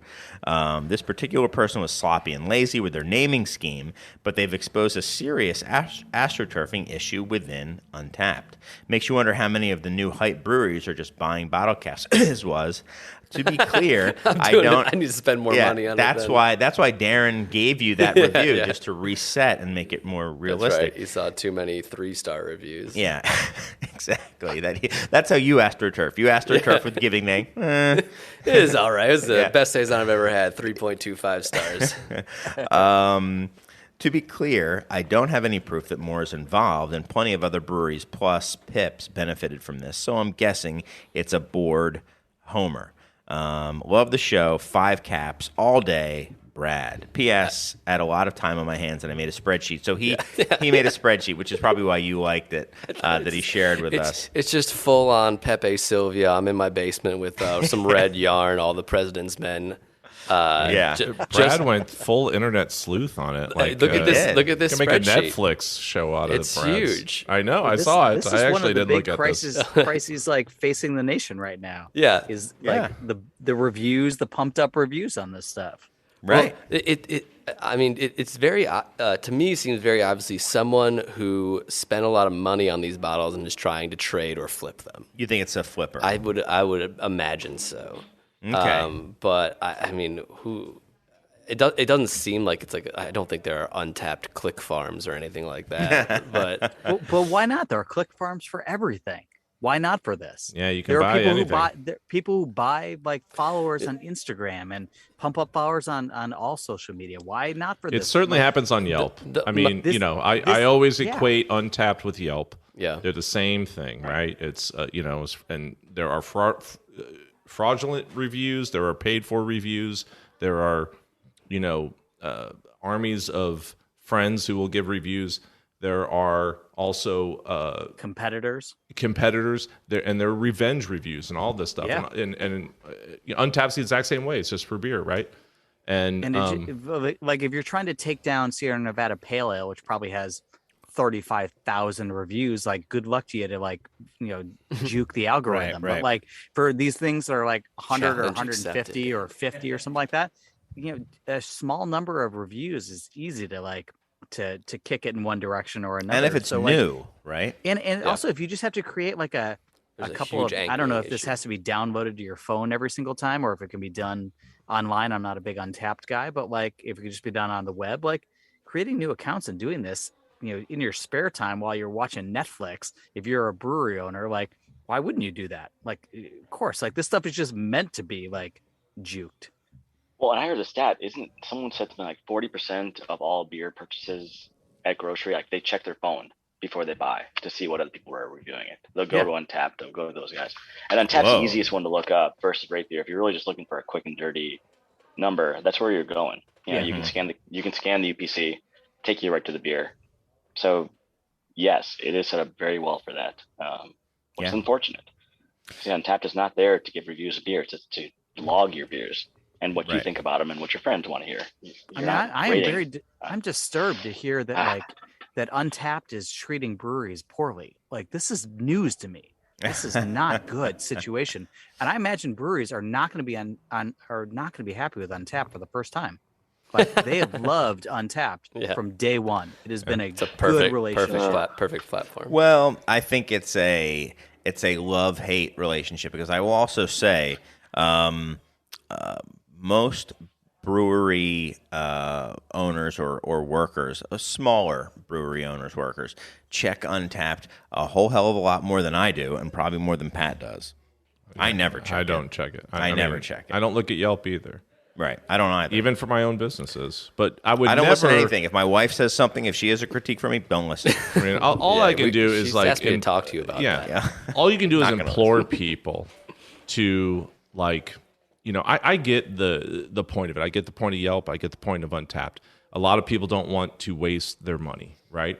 In their mind, they're like, I don't want to buy something I don't like, and I have a 6-pack of it, and what do I do with the other 5 after I threw the other one down the drain? I get it, but I implore you, everybody out there, whether it's a restaurant or a beer, to go have a bad experience. Go out there and have an adventure. Put yourself out there on the line. It's risky. You might waste $15, but you know what? It'll be your opinion as to whether or not you like that restaurant or that beer, and not the internets and not your phones. And this is how we used to go through life, 20 years ago. Nobody checked on anything. They might ask a friend or something, hey, you been to that burrito place? Yeah, it's all right. Then, you didn't worry if it had 3 or 4, stars on Yelp. You just went and you made your own mind up. There's nothing better it's than- such a than novel having a bad- idea. There's nothing better than having a bad experience at a place and bitching about it in real time to your spouse or whoever. Right, is it's with worth you. the money right there. And then you're like, this is. And I was out to dinner at a very high end restaurant in Boston a couple months ago, and service was slow and things were not going well, and I was like, not complaining. Never about coming it, but I back was to Olive remarking on it. Garden. Yeah. And my wife, it was actually Applebee's, very high end. Actually. But my wife was commenting. She's just like, I'm sorry you're having such a bad time. I'm like, I'm actually having the time of my life. Yeah. Like, I love the fact that like things are not going quite. And of course, like shit is haywire right now. Like service is haywire. Yeah. Everything is haywire. Like I'm God bless them for even trying at this point. I'm having the time of my life. I will pay, and I tipped 30%. I was like, I love this. I'm having a great time here. But like, no, I don't need to take that online. But I cannot believe that you guys are you guys for real that you do not check any of the reviews on that stuff? Because if I had somebody giving me real-time feedback on what I did, it would be very difficult for me to ignore that. I look at it. The brewers, all the brewers I know look. I don't look. I look at other reviews. I don't look at Yelp. Yelp is not credible to me. I've been called nasty names on it. Fair enough. And I've seen enough revenge of it. I look at, we have a reservation app, and those people leave reviews, and those are real reviews of people that I know. I know who waited on them. I know what time they came in. I know where they sat, and I will read their reviews, and I also read Google. But I don't read Yelp, and I would never, ever, ever think of looking a beer up on Untapped. If I'm buying it for my restaurant, they're bringing me a sample, and I make up my own damn mind. And if it's 2 stars on Yelp, but or on Untapped, you're very fortunate. You're very fortunate in that respect. Like, no doubt. The rest of the public, we don't have beer generally delivered to us to try. No question, but there's a lot of beer buyers out there that the first thing they do when the samples come from the rep is they look them all up on Untapped, and they go, well, none of these are 3 stars. I'm not even tasting them. Well, guess what? That's you're letting distributors should a do bunch that of too, people by the that way. know a lot less about beer than you do. But part of There's it is also because a lot they know of- people are going to come into their bar and look up the damn fucking beer, and they're going to be like, "Oh, this beer is only 3.5. I'm not going to buy this shit." And then it sits. I talked to plenty of like beer buyers who are like, "Yeah, we can't buy it because unfortunately, I think it's a great beer, but people are going to come in here and sit in this damn bar and open up the app and be like, no, this is a bad beer. No, it's got a bad set of reviews." Well, that's true, but It's I don't. That's I rough. I get rid of maybe that by that's not true. looking at the review. It's worse than that because one of And the then I sit on a keg for 3 months, but whatever. One of the main parts of Untapped now is to provide beer lists for beer bars. A lot of beer bars you go to now have a TV with a list pulled up from Untapped with the rating on it. On the menu from the Untapped rating is like listed on the TV. Like, I so, mean, that's where we get our menus from. We don't have the Untapped ratings on it, but well, you also have like a chalkboard. So if someone comes in Right. here and sits down, they're not looking at a TV with that is With called Untapped. from Untapped information. yes. And it's like I go into some places and I'm just like looking, I'm like, this is an insane way to do this. It also is a completely different way of operating and a different ethos of operating an establishment like that than what you two guys do, where yours are, at least to some extent, a personal lens onto what you value in these. We've actually now have a guy, we've just brought him on to review and write up little reviews of every beer. I think you know him. His name's Darren. God damn it! So I'll never sell another beer I don't- in my life. No. I actually did do that at a liquor store. I wrote little reviews of For all the beers? beers and wines, little pretty shelf cool. talkers, but I didn't have most of them. I just Googled it. I just looked at Untapped. Yeah. Uncorked for the wine. Memorized. Yeah. And CORKD. Yeah. I mean, I do think that it exposes the power of Untapped Yeah. and how It amplifies it too. and amplifies it. I think you're probably right. I hadn't thought about it, but it is probably a flipper, somebody who's trying to sell this stuff on the secondary market and was just Well, if marking you- up all his if you- stuff. I if mean, you look, look at it's the things- it could be Untapped themselves. You have to understand that because Yelp got caught doing this. They got sued for it. They won. Okay, so it was determined by a court of law that there's nothing against the law by me paying Yelp to then put fraud, fake reviews up to boost my rating or get rid of bad reviews that were keeping my rating down. So I'm sure Untapped would win the same argument, right? And I have no doubt that you can pay them to do these things, but I could be wrong. I don't know. Well, I'd be surprised, it's personally. possible if that's happening. This situation of the Can spreadsheet you this can guy you sent advertise? Can you advertise with Untapped as a brewery? over. If you can, I have no idea. I engage with it very little. Can you pay them money? Sometimes I don't even add our beers. No, not that I know. Grant, do you know? I don't think so. No. You can't Not pay yet. them money in any way. Not right Not right now, We've not I'm been sure you approached. can. Coming out Okay. soon, though. It's Yeah. coming soon. That's where the Probably Yelp. so. I mean, that's where the Yelp thing came in. That's why they started doing it because as a restaurant, you can pay them advertising dollars, Right. and you can get your name boosted up to the top if someone's searching and all that. Right. And in the process, they will bump up your rating. I think in the case of this single case that guy sent over with the spreadsheet, it looks very much like these are a bunch of very hyped up breweries. So More, Pips, or Forager, Standard Meadery, Pulpit Three Rock, Sheeps. Toppling Goliath. One called Barclay, which I had to look up, which apparently is in Chicago, but I've never heard of. So I think they're like I think it's like almost homebrew level of production, but barrel aged stouts. If someone can correct me on that if they know, but this one in particular, Funk Factory, there's a bunch. So someone bought a bunch of expensive bottles. They're trying to flip, trade, or sell on the secondary market. And Well, that's I'm sure that happens a That's lot, even though. lamer. yeah, Terranina's on here. There's 4 Terranina reviews. Untapped is everyone just get off Untapped. Yeah. Jeez. I don't know. I mean, I don't. I mean, we just had a whole entire show just about Untapped, so I might not have listened to it. it hasn't come out yet. It Don't hasn't come worry. out yet. Yeah, That's my excuse then. yeah, yeah. It doesn't. I guess it does. It shouldn't, but it did kind of surprise me that it was just so blatant that people were just like marking up a whole bunch of stuff. It makes sense to kind of flip it. And I was shocked. I'm shocked, Grant, that 40% of people look up the beer before making a purchase. Again, in my little world, Just look now. yeah. Right, watch them with their phone out. It's Oh, amazing. I see it. It's not where I think the percentage of people who do it in our shop and bizarrely has gone down over time. I think we just have a customer who is post that. I think we got them before they were doing it at the grocery store, and now the people who are doing it at the grocery store, they're not shopping at our shop, and the people who are like, I know what I want, and I know that I can trust.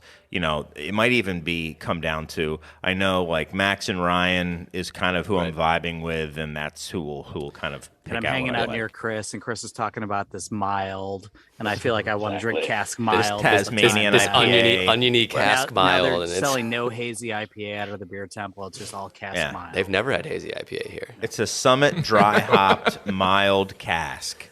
How have you run this store with no hazy IPA ever coming through the doors? You were So- very adamant about that, even though you make no purchasing decisions directly. People mention anymore. that to Steven, our beer buyer for the bar, more than once. I wouldn't say it happens all the time, but it happens where they're like, well, you have hazy on? Chris lets you do that? And because Steven has come to me and says, people have a weird perception of you, man. I don't know what their perception of you is, but they think I'm not allowed to put on hazies. But it's, You opened you said- with like 4 hazies on, and I was like, Chris, what's wrong with the world here? What are you doing? Yeah, exactly. Like, even Pat. Like, what do you mean what's going on here? People want to drink hazy beers, and we're going to put on what we think are good ones. Do I, personally, order them?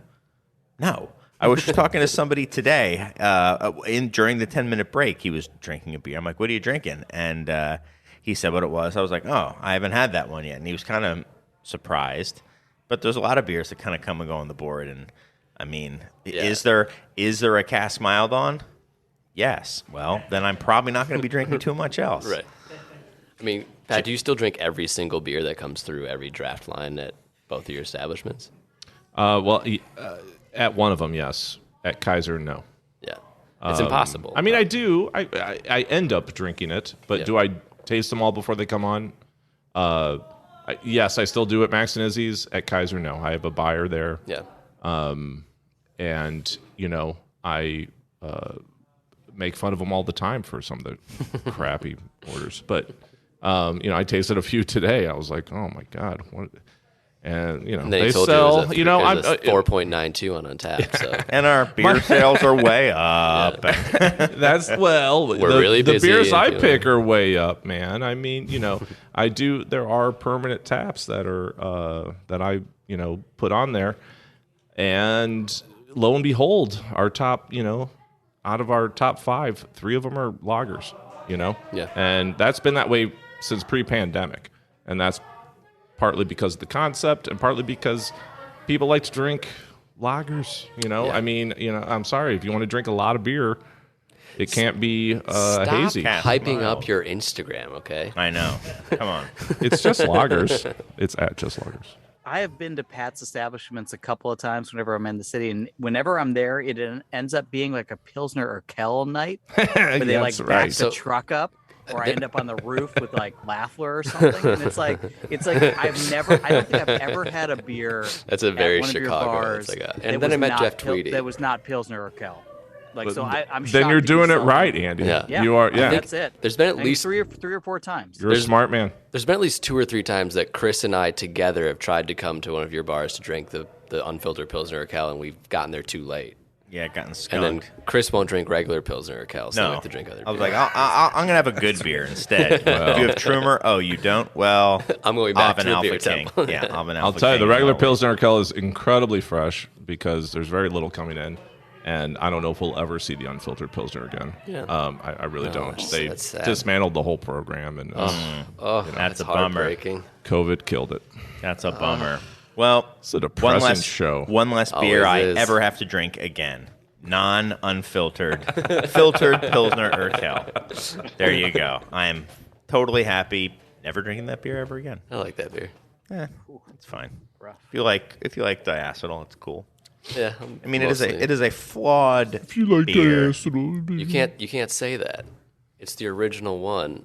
I can say it And to it- me. No, to you. You, Hey, no, I'll- you I'll- don't like it, but the beer's not. I'll tell you, flawed. even It's within Vine, spec for the even beer. Vine Pair got it right last week. Andy, did you see that article? It was like top 16 lagers in the world, or Pilsners, top 16 Pilsners. And they I, were of all course, Pilsners? flipped all the way down to the first one. I just wanted to see if this was a credible article, and it was, because number 1 was Pilsner or Kel. Even Vine Pair knows. Even Vine Chris Pair. is just being an asshole about this. Even it's Vine like Pair. him and one of the brewers from Firestone Walker. I can't. Is it Sam? Whoever is like, no, it's trash. It's trash. It's diacetyl trash. You guys and your broken palates and your sad lives just don't understand the beauty that is the original. That's right. Fine, whatever. All the other ones are broken, Chris. Don't you get it? I am comfortable enough in my likes and dislikes that I'm happy that they like that. No, beer. we're gonna talk you out of it on this podcast. Yeah. We got Hey, another 6 the unfiltered hours. stuff's great. I love it. It's good beer. You think the diacetyl comes from the filtering? Yes, they filter it in. Yeah, okay. They filter it in. Sure. No, I think it's so fresh that it doesn't have time to form. I think it forms in package. Interesting. Yeah. Well, you're right, but you get some with not much diacetyl. It reminds you of what the greatest beer in the world is, and quit being such a whiny bitch. They've only been at it for 180 years. Eventually, they'll get it right. So it's fine. Chris is more of a King Julius guy. It's fine. Go drink Bass Ale. They've been around even longer. Must be better. That's science. Yeah, exactly. I'm going to go have a Guinness draft now, I think. It's been around since, I don't know, a gajillion years. Not the draft version. That's only been around since the 60s. But Are you making fun of Guinness draft? No, now? I like All it. right, yeah. I like it. It's got to be the best. It's the best beer ever, right? I learned. Grew it. All right, we're getting way off the rails, so we should end it. But there's a minimum diacetyl threshold that they have to get above when they're making Guinness foreign export or foreign extra, whatever it is. Yeah, it was interesting. I think it's like 50 parts or something like that, which is above the normal threshold. I'm pretty sure Pilsner Urquell spec is 200. Is it? Yeah, it's like something like double the perceivable threshold. Oh, is it? It's 100. Okay, so then it's. I think don't then know. it's. I'm speaking out of school. It's like double whatever the perceivable threshold is for humans. Yeah. So anyway, good beer. Delicious beer. Yeah. It's a natural thing that happens when the beer is old. All right, maybe get some fresh stuff. Yeah. I'm with you, That's Pat. fine. Yeah, We're in agreement, as we have all been all episode. Hey. yeah, we're right on. Yeah. Best buds. You know what? There was a time when we had a bunch of people. We had 2 master cicerones, a bunch of cicerones taste all these pilsners blind. Yeah. It's funny. I was only one of the people, but Pilsner Urquell kind of came in a garbage position. It's kind of funny. I remember it was Anyway, my, Trumer it was, Pills came in first. It was my anyway. second highest rated. And where did I put Pilsner Urquell? You weren't invited. Or were you there? You were invited? I forget. Yeah, I was invited. No, that was the second one. I'm talking about when we had all 40 of them. Did you put... Oh, that's right. You wouldn't bring me to the final because right. you knew what. No, you were at the final. You didn't want it. We're off the rails. You at also this got point. We mad can with continue it. this I later. threw off the Prima Pills score because I hated it so much. No, that's fine. The rest of the world's were wrong. upset. Well, me. let's The let orcs are people. right. We'll Let's we'll go. continue our kvetching about. I mean, everyone else has now stopped listening, so we might as well. We can stop recording. But Shut it off. But I Serge. want to thank. All three of 'em. our guests, and I want to ask if either. I'll start with the remote folks, Andy or Grant. First of all, thank you both so much for coming back on after all this time. It's been great to see you guys. It's nice that that is one positive thing about Zoom. I do like that we can actually see some faces here. Anything you guys, either of you, would like to say before we close out? I'll defer to Grant to start here. Thank you for that. No, I guess I just had one quick question for you, Chris. Cask, is it coming back in Chicago? Are you seeing it down there? So What's going on? I'm intrigued. So We wish. no, I mean, it's funny you should say that. I think maybe put it out there that we're looking for some, and now we've been getting quite a few. So I think we've had like 4 or 5 breweries who have offered cask to us, whereas in 2019 it was like dead. Like there was like none. And for the most part, you've had like English mild, like bitter. Like it hasn't been like, here's a double IPA with coconut that we just put in a firkin because we could.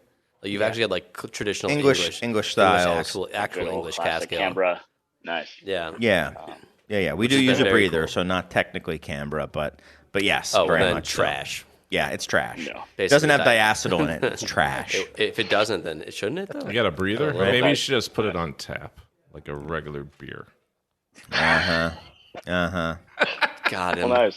Wow. Words fighting. So I would No, it's say, fun. We're, Good job trying to bring Cask back, Chris. It's the only place I've seen it in the last Right. 3 years. yeah, no, we're starting our program back up again. Oh, We used to that's send a great. lot of Bergen to Chicago. It was great. We could send pallets a month, and it's one of my favorite things to do. I mean, you just Love have it. that 10.8 gallons. Cashmere put in- Hammer, put anything baby. you want. If That you was a ever good do one. Cashmere Yeah. Hammer on, well, let me know. I Oh, mean, Yeah, we'll sounds have good. to talk. That'd Yeah. be a lot of fun. I want Yeah. that. But no, otherwise, we'll Sounds hopefully get back down to Chicago sometime soon. Great. Thanks. See you guys in real life. Yeah, man. Well, thanks. How about you, Andy? Anything you want to say before you get Yeah, back so- to your closet? Yeah, well, no, this is where I live now, but I'm hoping to actually get out of the closet here sometime soon. And, I've heard. And actually get. Yeah, I'm working on.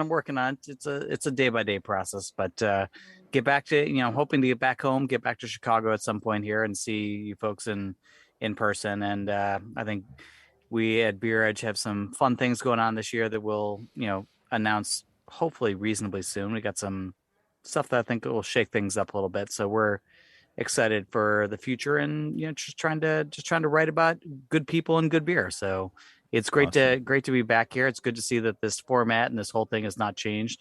I cannot imagine that you have more than 30 listeners to this program, but with especially those who make it to the end. Thank here. you. I feel like you should offer free things at the end, because there's like, with the exception of the guy who's shit talking like the saisons on Untapped, Darren. who fucking Darren. Yeah. Darren R. Like, who else is listening to this? I think Darren stopped listening. You'd be surprised. They come out of the woodworks. We have You'd be pretty listeners. surprised, You'd be yeah. pretty surprised. You're somewhere, and yeah, I was in. So how about this, Andy? I was in Texas about a month ago, and I was at Live Oak. I don't think I've told anybody this. I was by myself waiting for some friends. I was there to watch Villanova get destroyed by Baylor. We don't have to go Lowest to that. point total they've had since 1976. If I remember 77, correctly. I believe. 77. Yeah, my bad. Sorry. Yeah, and somebody tapped me on the shoulder. He says, "Are you Chris Quinn?" I said, "Yeah." And he was with his You wife, put your and his dukes wife up. was like 5 steps back and a little just like, "What the hell is going on?" And he said, and I quote, "You're a legend." I was like, Wow. yeah. Mhm. And he's like, "Can I have my picture taken with you?" I was like, "Yeah, sure, okay." Of course, nobody I knew was there. I was literally entirely by So this is myself. completely made up. Yeah. Yep. I had given that guy $20, but I wasn't sure he'd found Right. He's like, "I heard about you when I was Thank listening to God. the Beer Edge." And I was like, that's "Oh, amazing. really?" He's like, "No, not really." I was like, "I know." But anyway, it's been great seeing you as well, Andy. I am excited to listen to the Beer Edge, and I think you guys should all go out there and listen to that as well. So, how about you, Mike? And we'll leave it with Mr. Berger here for the final word. If anyone knows where Darren R lives, let me know in a private DM. I don't want to dox the guy. I just want to talk with him. I want to have a good talk with time. him. I like him. I just want to know what he was thinking. Yeah. Just let me know where he's at. Yeah. I'm glad that you've gotten past it and you've Yeah. made peace with it. Yeah. A single 0.25 review. Yeah, it's Yeah, fine. I'm that's fine. cool. I'm totally fine. Yeah, No, it's I not know like you it's are. like the agave took 8 years to grow, and then it was 5 years roasted in 5 days in an earthen oven, and then flown up here to Chicago, and then it was on the beer for 8 months, and then the microflora of the Michoacan actually got to ferment the beer a little bit. It's a really singular, unique experience. Or anything, Darren. Right. Well, he thought it was garbage. Yeah, it was trash. Yeah. How about you, Pat? I want to congratulate Darren on incredible palate. There we go. And free beers anytime you come in. yeah, Free beers at Kaiser Tiger. Free Darren? Pilsner or Kel. Darren's my boy. I want to congratulate Shayna Solarte on her new job at Omega Yeast. I promised her I would give her a shout out. Oh, nice. That's a good job. Yeah, and other than that, I want to thank you for having me on, and I Thanks for appreciate coming. it. It was nice to do an old-fashioned roundtable, and had a blast, and that's all I got. Awesome. Yeah. All right. Well, thank you guys. Yeah, we'll thanks for see coming you next time. So long. Remember Remember this is what we wanted. Remember this is what we said. To never be heard or seen from again, again, again, again. Remember this is what we wanted. Remember this is what we said.